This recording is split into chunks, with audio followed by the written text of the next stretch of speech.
नमस्कार साथियों, सभी का स्वागत है इस वीडियो लेक्चर सीरीज के तीसरे लेक्चर में। आशा करता हूँ कि आप लोगों ने जो पिछला 2 वीडियो था आप लोगों ने अच्छे से देखा होगा। देखिए, शुरुआत किया जाता है यहाँ पे। अब आज इस लेक्चर में आप ये पढ़ने वाले हो कि जो मेजरमेंट की जो सिस्टम है, जो हम ज़्यादातर हमने यूनिट पढ़ा हुआ कि आपने सुना होगा MKS system, CGS system, FPS system. अब ये क्या है एक्चुअली में ये समझते हैं।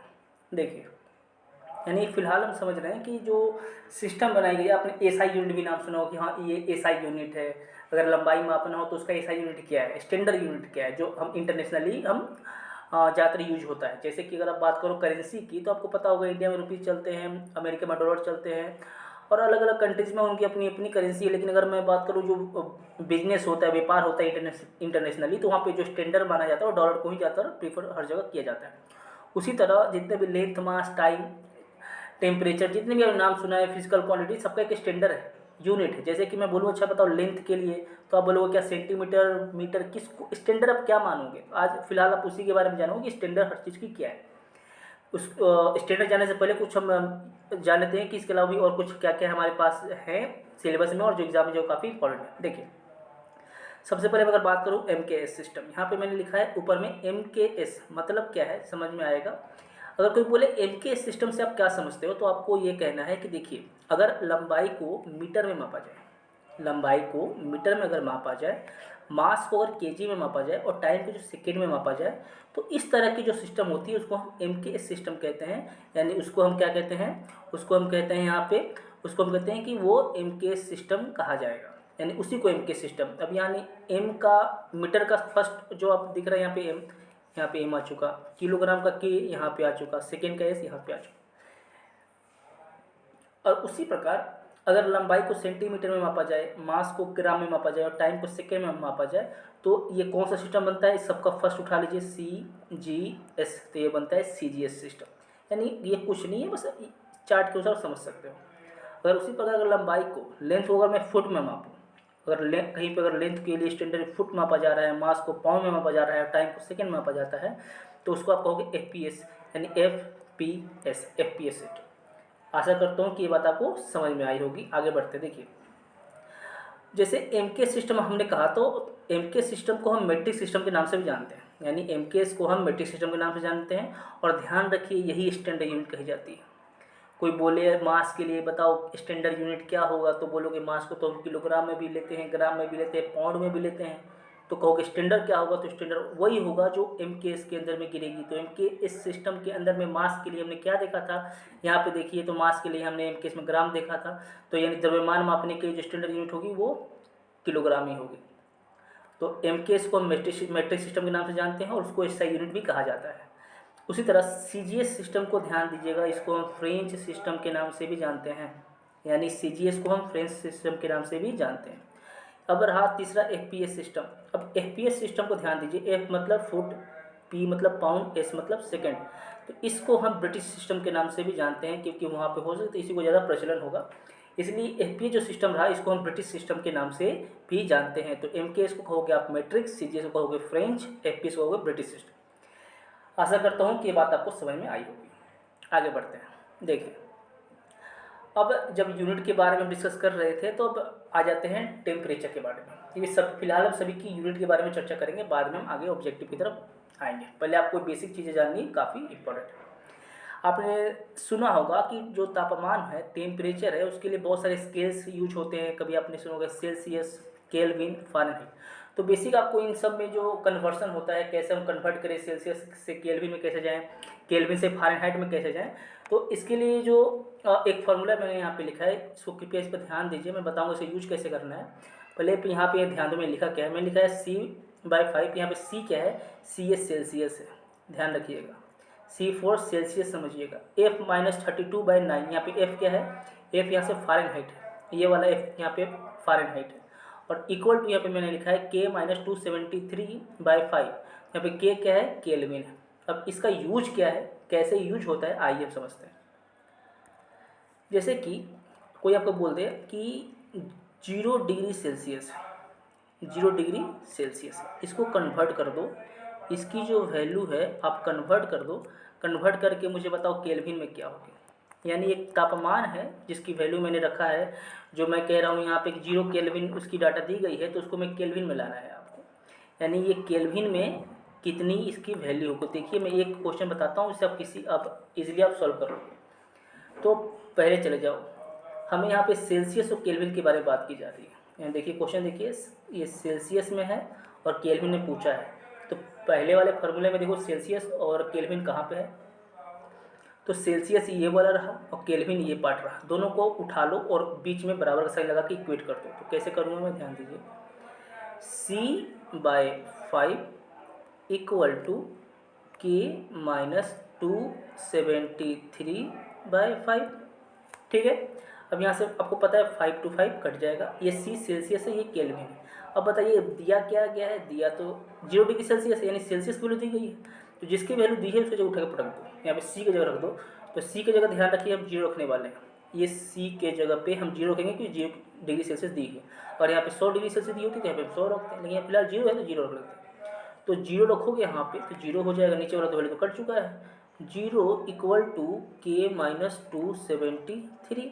अब यहाँ से आप इजीली सॉल्व कर लोगे तो K की वैल्यू कितनी आएगी, K की वैल्यू यहाँ से आपको आएगी 273। यानी जो वैल्यू सेल्सियस में 0 डिग्री होती है वही केल्विन कितनी होती है, 273। यही आपका आंसर हुआ। यानी आप टेम्परेचर को इंटरचेंज करना आप इजीली आप यहाँ से सीख सकते हैं। आगे बढ़ते हैं।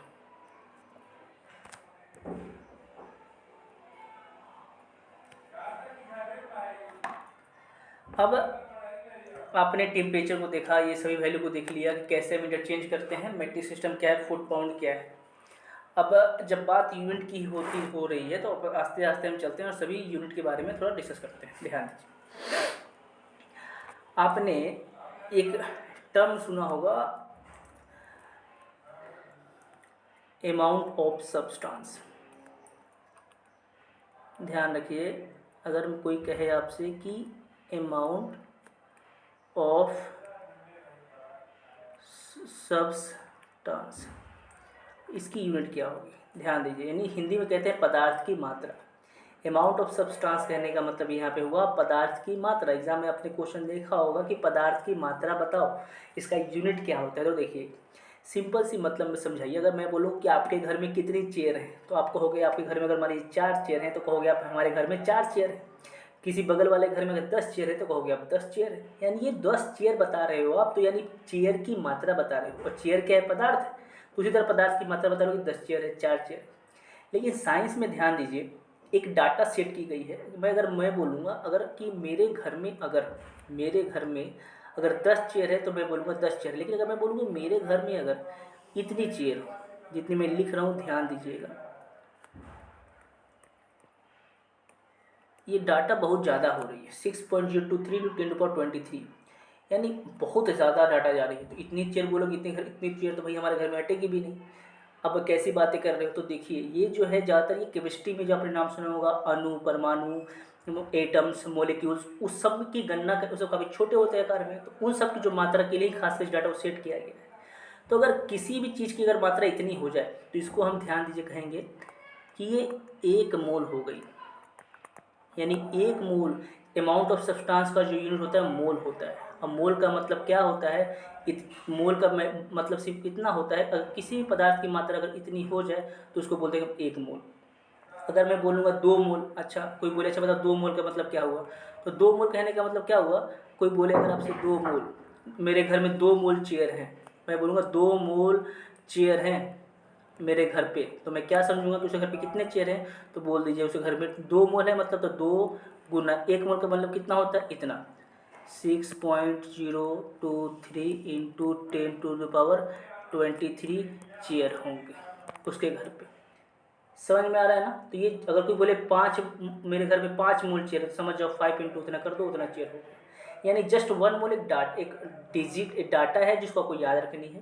और ध्यान रखिए, इसी जो डाटा मैंने यहाँ पे लिखा है ये जो डाटा मैंने लिखा है 6.023 × 10⁻23, इसी को ही हम एवोगैड्रो नंबर कहते हैं। तो एग्जाम में ये भी पूछ दिया था कि अच्छा बताइए एवोगैड्रो नंबर क्या होता है, तो आपको जस्ट ये डाटा वहाँ पे टिक करना होगी, इसी के हम एवोगैड्रो नंबर कहते हैं। यानी 1 मोल जो होता है वो ये एवोगैड्रो नंबर कहा जाता है। आशा करता हूँ ये बात समझ में आई। अगर मैं बोलूँ कि अच्छा बताओ, ये आशा करता हूँ ये बात आपको समझ में आई होगी, नहीं आई होगी तो वीडियो को रिपीट करके फिर से इसको समझने की कोशिश कीजिएगा। आगे बढ़ता हूँ, ध्यान दीजिए। आपने एक नाम सुना होगा काफ़ी जो फेमस है, जो काफ़ी लुमिनस इंटेंसिटी। Luminous intensity. अब कोई बोले अच्छा बताओ भाई इसका यूनिट क्या होता है, यूनिट की पढ़ाई कर रहे हैं फिलहाल हम। कोई बोले अच्छा बताओ लुमिनस इंटेंसिटी का मतलब क्या होता है, ठीक है ना। अब लुमिनस इंटेंसिटी क्या होता है समझिएगा, बाद में फिलहाल ये समझिएगा। देखिए लुमिनस इंटेंसिटी को अगर हमको समझना है तो ध्यान से देखिए। अगर मैं बोलूँगा कि मान लो यहाँ पे, ध्यान से समझिए, अगर मैं बोलूँ कि यहाँ पे मान लो 1 मीटर का कुछ एरिया, यहाँ पे मैंने लिख दिया है 1 मीटर स्क्वायर एरिया यहाँ पे, ठीक है। अब मैं बोलूँगा ठीक है, और यहाँ भी कुछ, ये भी 1 मीटर स्क्वायर का एरिया है, यानी ये भी 1 मीटर स्क्वायर एरिया है, ये भी एरिया दोनों का सेम है, ये बस मान के चलिए, ठीक है। मैं आपसे बोलूँ कि यहाँ से क्या हुआ है कि ये जो एरिया है जस्ट इसी के ऊपर में एक बल्ब लगा हुआ है, एक बल्ब लगा हुआ है जिसकी लाइट काफ़ी यहाँ पे आ रही है, ठीक है। लाइट इस एरिया पे गिर रही है, ठीक है, इस बल्ब के थ्रू लाइट इधर इसमें गिर रही है। अब मैं बोलूँगी यहाँ पे क्या है कि एक बल्ब यहाँ लगा हुआ है और लाइट भी इधर आ रही है। तो मैं बोलूँगा अच्छा बताओ लाइट सबसे ज़्यादा, लाइट का जो फोकस है सबसे ज़्यादा कहाँ को, किस एरिया पे आ रही है। तो आप कहोगे सिंपल सी बात है, इस एरिया के ऊपर में लाइट रखी गई है, जस्ट ऊपर में ही है, तो ज़्यादा लाइट का फोकस इस पे आ रही है। ये थोड़ा बल्ब इस एरिया से दूर है तो यहाँ पे लाइट उतना नहीं पहुँच रहा है, बहुत कम पहुँच रहा है। आप तो यही कहोगे, ये बात समझ रहे हो। अब ये मैंने डायग्राम क्यों बनाया है समझाता हूँ, आगे देखिए। तो जैसे आपने 2 केस देखा, यहाँ भी एरिया था 1 मीटर स्क्वायर, और यहाँ भी एरिया जो था ये भी था यहाँ पे 1 मीटर स्क्वायर। अब एरिया दोनों जगह पे सेम है, लेकिन जब बात हुई थी बल्ब की तो आपने देखा होगा कि इस बल्ब से लाइट काफ़ी ज़्यादा इस पे आ रही थी, और यहाँ पे मैंने दिखाया था कि यहाँ पे थोड़ा लाइट बल्ब थोड़ा सी डिस्टेंस पे थी, उतनी ज़्यादा यहाँ पे फोकस इस पे एरिया पे नहीं आ रही। तो ध्यान दीजिए, एक इमेजिनरी बात रखी गई है कि अब ये जो लाइट कितनी आ रही है इसको हम कैसे नापें, कितनी लाइट आ रही है, कितनी लाइट है, कितनी लाइट नहीं। इतना तो मुझे पता चल रहा है कि यहाँ पे लाइट ज़्यादा है, फोकस इंटेंसिटी यहाँ पे ज़्यादा है, लेकिन यहाँ पे कम है। लेकिन इसी को साइंस की भाषा में ध्यान दीजिए, इसी जो फोकस आ रही है ना, ये जो फोकस आप देख रहे हो, इसी फोकस को एक इमेजिनरी लाइन माना जाता है। यानी ये कोई लाइन होगी कुछ फोकस के रूप में गिर रही है, जिसको साइंस की भाषा में इसी फोकस को हम कहते हैं लुमिनस फ्लक्स। ध्यान दीजिएगा, इसी को साइंस में कहते हैं हम लुमिनस फ्लक्स। अभी लुमिनस इंटेंसिटी की बात नहीं हो रही है, बाद में समझाऊंगा, पहले लुमिनस फ्लक्स समझो। तो ये जो लुमिनस फ्लक्स है इसी को हम लुमिनस फ्लक्स कहते हैं, यानी किसी एरिया पे गिर रही है। अब भाई कुछ लुमिनस फ्लक्स तो इस यहाँ भी है, अब यहाँ पे ज़्यादा है, यहाँ पे थोड़ा क्या है, कम है, तो लुमिनस फ्लक्स तो यहाँ भी है। लुमिनस जो फ्लक्स है वो तो यहाँ भी है, यहाँ भी है, यहाँ भी है, लेकिन यहाँ पे ज़्यादा है, यहाँ पे कम है। अब मैं ये कैसे दर्शाऊँ कि यहाँ पे ज़्यादा है यहाँ पे कम है, तो उसके लिए ध्यान दीजिए, यूनिट लुमिनस फ्लक्स के लिए यूनिट क्या किया जाता है, उसको हम यूनिट जो इसको बोलते हैं ना, इसमें हम बोलते हैं यूनिट लूमेन। लुमिनस फ्लक्स के लिए जो यूनिट इस्तेमाल किया जाता है उसको हम बोलते हैं लूमेन। तो मैं बोलूँगा अगर मैंने मान लिया है कि यहाँ पे मान लो 10 लूमेन है, मैंने मान लिया है कि ये जो फोकस है मैंने गिन लिया है कि भाई देखो 1 सेकेंड लाइन पर, आपको इसको और मैं अच्छे से समझाता हूँ।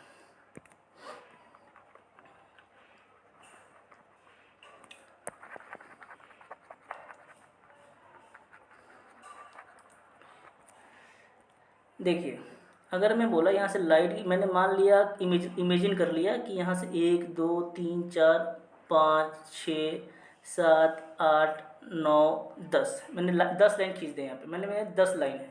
यहाँ से मैंने मान लिया कि मात्र 2 ही लाइन आ रही है, मैंने मान लिया प्रकाश की लाइन। तो ये जो 10 है ना, इसी को मैं कहूँगा 10 लूमेन। ये 10 लूमेन क्या है, तो कहोगे यही 10 लूमेन क्या है, फ्लक्स है। भाई ये 10 लूमेन क्या है, फ्लक्स है, यानी ये बल्ब से जो आ रही है उस लाइन, उसी को मैंने बोली है 10 लूमेन। यहाँ पे कितने में बोलूँगा, तो यहाँ पे मैं कितनी फ्लक्स बोलूँगा 2 लूमेन। वही लूमेन को शॉर्ट में हम क्या बोलते हैं, एल एम, यानी इसी को मैं 10 LM पे लिख सकता हूँ। तो ध्यान में आपको आया कि यहाँ पे मैंने कहा 10 एल यानी 10 लूमेन फ्लक्स है, यानी जो प्रकाश ये लाइट की इंटेंसिटी है। यहाँ पे क्या है, मात्र 2 ही एल है। आपको ये समझाने के लिए ये मैं इस तरह का एग्जांपल ले रहा हूँ। तो यहाँ पे बोलोगे लुमिनस फ्लक्स कम है, यहाँ पे लुमिनस फ्लक्स ज़्यादा है। यहाँ तक बात समझ में आई? आगे बढ़ते हैं। देखिए, तो जो लुमिनस इंटेंसिटी का फॉर्मूला होता है ना, लुमिनस जो इंटेंसिटी जो मैंने शुरू में हेडिंग दिया था, उसका जो फॉर्मूला होता है, उसका फॉर्मूला होता है कि luminous flux per unit area. ठीक है, luminous flux per unit area, इसका फॉर्मूला ये होता है। तो मुझे आप ये बताओ कि लुमिनस फ्लक्स जो मैंने पहले में देखा था, पहले वाले में लुमिनस फ्लक्स क्या था? तो पहले वाले में आप बताओगे, ध्यान से समझिए। पहले वाले में यहाँ पे लुमिनस फ्लक्स कितना 10 था, यहाँ पे कितना था लुमिनस फ्लक्स 2। एरिया तो दोनों में 1 मीटर स्क्वायर था, यहाँ भी मीटर स्क्वायर था यहाँ पे। तो अब इसको मैं इस फॉर्मूले में सेट करूँ, तो जो मैंने पहला जो आपको एग्जाम्पल के थ्रू समझाया था, जिसमें लुमिनस फ्लक्स यानी LM लिखता हूँ मैं, कितना था हमारा 10। और दूसरा वाला जो मैंने फिगर बनाया था उसमें लुमिनस फ्लक्स कितना था, तो आप बोलोगे 2। ठीक है, तो अब इंटेंसिटी निकालते दोनों जगह। तो यहाँ इंटेंसिटी कैसे निकलेगा? तो लुमिनस इंटेंसिटी का फॉर्मूला मैंने क्या लिखा है, luminous flux per unit area. यहाँ पे फ्लक्स कितना है 10, और 10 यूनिट क्या लगाओगे LM यानी लूमेन। नीचे में एरिया कितना था 1 मीटर स्क्वायर। तो यानी यहाँ से 10 LM बटा 1 मीटर स्क्वायर, यहाँ से क्या निकलेगा लुमिनस इंटेंसिटी। तो लुमिनस फ्लक्स कितना था यहाँ पे, तो बोलोगे 2 LM था, तो 2 LM लिखो। नीचे में इंटेंसिटी एरिया कितना था दूसरे वाले, उसमें भी एरिया तो 1 मीटर स्क्वायर नहीं था। आशा करता हूँ ये बात आपको समझ में आ रही है। तो देखिए, ये ऊपर में 10 LM लुमिनस फ्लक्स हो गया, एरिया मीटर स्क्वायर हो गया, यहाँ पे 2 LM हो गया, नीचे 1 हो गया। तो इसी को ही हम कहते, ध्यान दीजिए, इसी LM बटा मीटर स्क्वायर, इसी को लिए बन जाता है कैंडेला। इसी हम आगे लिखेंगे 10, और लुमेन और मीटर स्क्वायर के बदले लिख देंगे हम CD। यानी CD क्या है, CD का मतलब होता है कैंडेला। यानी यहाँ पे कितना हो जाएगा 2 CD यानी 2 कैंडेला। यानी ये कैंडेला क्या है, यूनिट है किसका, लुमिनस इंटेंसिटी का। आशा करता हूँ कि ये बात आपको समझ में आई होगी। मैं फिर से इसको रिपीट कर दूँ कि देखिए, लुमिनस इंटेंसिटी का जो यूनिट तो कैंडेला होता है, और इसका जो फॉर्मूला होता है वो क्या होगा, luminous flux per unit area. यानी लुमिनस इंटेंसिटी का यही फॉर्मूला होता है। इसी फॉर्मूले पे मैंने आपको पिछले पेज में जो 2 एग्जांपल बताया था कि एक जगह लुमिनस फ्लक्स 10 है, एक जगह लुमिनस फ्लक्स 2 है।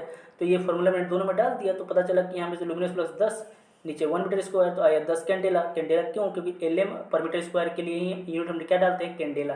यानी क्या बता रही है, लुमिनस इंटेंसिटी यहाँ पे क्या आ रही है 2 कैंडेला। तो मैं बताऊंगा कि लुमिनस इंटेंसिटी कहाँ पे ज़्यादा है, तो आप बोलोगे यहाँ पे ज़्यादा है, यहाँ पे लुमिनस इंटेंसिटी कम है। तो बात समझ में आई? तो मैं बोलूँगा कि यहाँ पे इंटेंसिटी ज़्यादा है, यहाँ पे इंटेंसिटी क्या है, कम है। यहाँ पे लुमिनस इंटेंसिटी ज़्यादा क्यों है, क्योंकि यहाँ पे लुमिनस फ्लक्स ज़्यादा है। यहाँ पे लुमिनस इंटेंसिटी कम क्यों है, क्योंकि लुमिनस फ्लक्स कम है। आशा करता हूँ कि ये बात आपको अच्छे से समझ में आई होगी।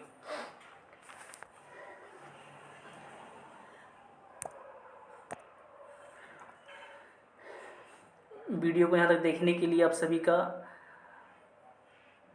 धन्यवाद। और आपसे रिक्वेस्ट है कि अगर वीडियो पसंद है, अगर पसंद है वीडियो, तो आपको यहाँ पे इस वीडियो को लाइक ज़रूर करें और चैनल को सब्सक्राइब करें। धन्यवाद।